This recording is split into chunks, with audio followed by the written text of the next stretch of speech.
culture wars. Now, Monday, you might remember, if you're watching, I talked to one of the people who founded Greenpeace, Patrick Moore, who told us about his new book. And you remember he called it Fake Invisible Catastrophes, because it struck him that most of the green scares today are about something you can't actually see.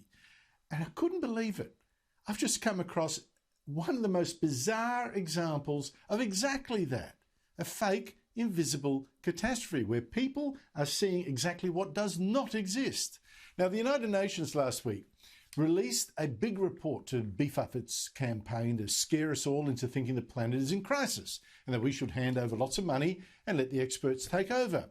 Now, this report is a scary title. It's called Making Peace with Nature, a scientific blueprint to tackle the climate, biodiversity and pollution emergencies. 3 emergencies now. And it was launched with a scary video demanding we make peace with nature. Like I thought, what, did someone declare war? And the UN Secretary General went along and gave a scary speech. Without nature's help, we will not thrive or even survive.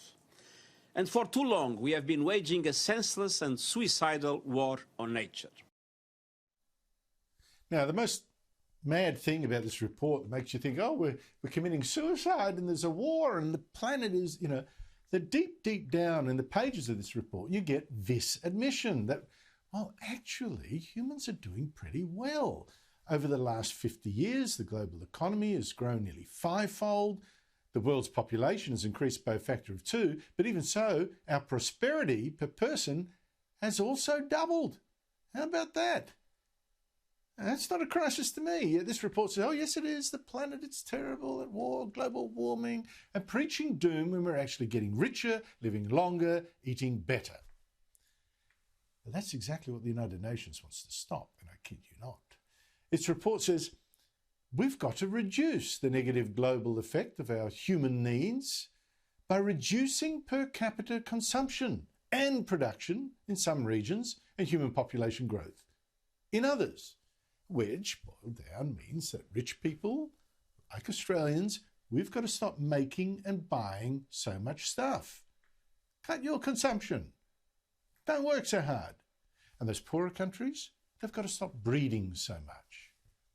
Joining me is Rowan Dean, author, columnist, bon vivant, reckless consumer, and host of Outsiders on Sky News on Sundays at 9 a.m. Rowan Dean, the rich should get poorer and the poor should stop having so many babies. And I just think, and all this because, by the way, there's a crisis that no one can see. I just wonder what kind of people write that. You know, what do they do on weekends? They hang around on park corners with a sandwich board, the end of the world. What do they do? Well, you say people who write this sort of stuff, why? Well, the basic reason is because they have been brought up and immersed in communist or socialist teaching, or neo-Marxist teaching even.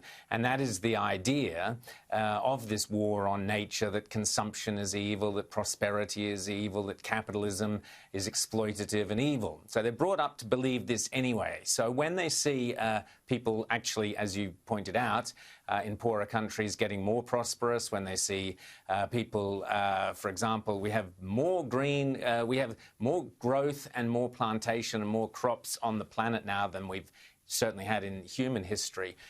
So we've actually doing really well, and so that they look around and they can't point to the present, the current situation, and say this is terrible, we've got to change it, we've got to have a revolution. They have to cast into the future, an imaginary future that is so dreadful and gloomy and terrible and destructive that we've got to change our behaviour now for this imaginary future. The trouble is we've had these scare campaigns repeatedly, Andrew, for decades and decades, and they switch between one moment it's global cooling, then it's starvation, then it's we're not going to have any food, then we've got too many people, and so on and on it goes.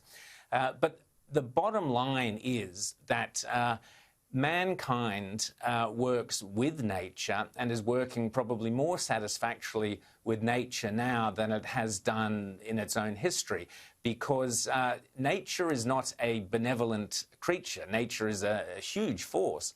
And, you know, go back to Shakespeare's The Tempest, you go back to all the classic plays of ancient Greece and Rome. Nature is a terrifying force. And mankind has spent most of its existence trying not to tame nature, but to cope with nature and to survive nature and to survive everything that nature throws at it. And we've been very successful. In your own parents' home country of Holland, for instance, they figured out how to stop being inundated and flooded by building dams. And we've human ingenuity. Listen, you've taunted me twice. You taunted me twice in your answer. You give me two little segue points that I can't resist. One I did, the second I won't. You said people can then invent these crises in the far-off future, right? You can't see it now, but it's going to come. It's going to get you.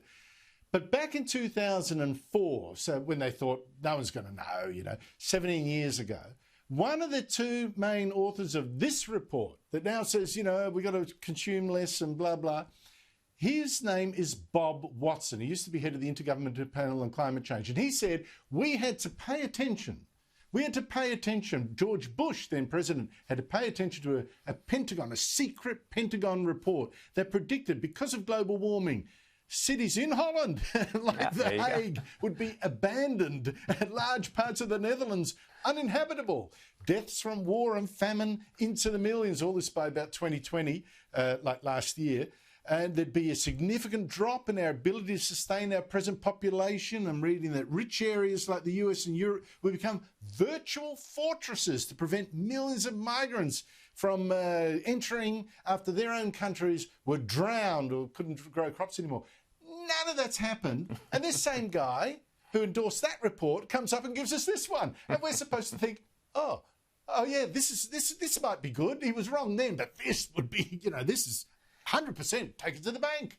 Well, the thing is, Andrew, we know whether it's COVID modelling at the Imperial College, we know whether it's the East Anglia University where they admitted that they had to cheat the numbers to make their models work. We know the one thing about modelling is it doesn't matter how bad you are at it, you've still got a job at the end of it. In fact, people should be laughing you out of work, but they don't. They go, well, as you say, this is the bloke who had that terrifying model. Now he's got a new terrifying model, and they all run around like headless chooks getting more and more scared, whereas, of course, they should say the emperor has no clothes. But the saddest part of all of this, Andrew, and it really, really is bad and sad, is we saw in the last federal election here a little girl, a young girl in Manly, screeching in tears, absolutely traumatised. I mean, pure child abuse. I remember that. Because she felt that the planet was about to be destroyed, and in 12 years or 5 years or whatever it is this week, and no one was doing anything about it.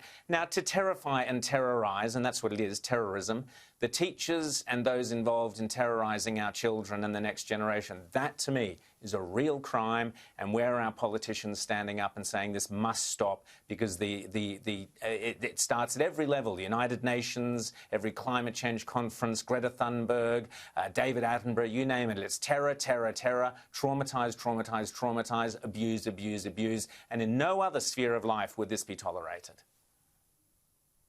Well, it is abuse, and I wonder, why not sell... they had a report that actually said humans are getting really good and rich and living longer and eating fantastic. How you could possibly look at that and think, why don't we instead write a report saying we're all going to rack and ruin, we should stop. Let's all starve and kill ourselves. I don't get it. I just don't get it. Yeah. Rowan Dean, thank you so much indeed for your time. Great. Thanks, Andrew.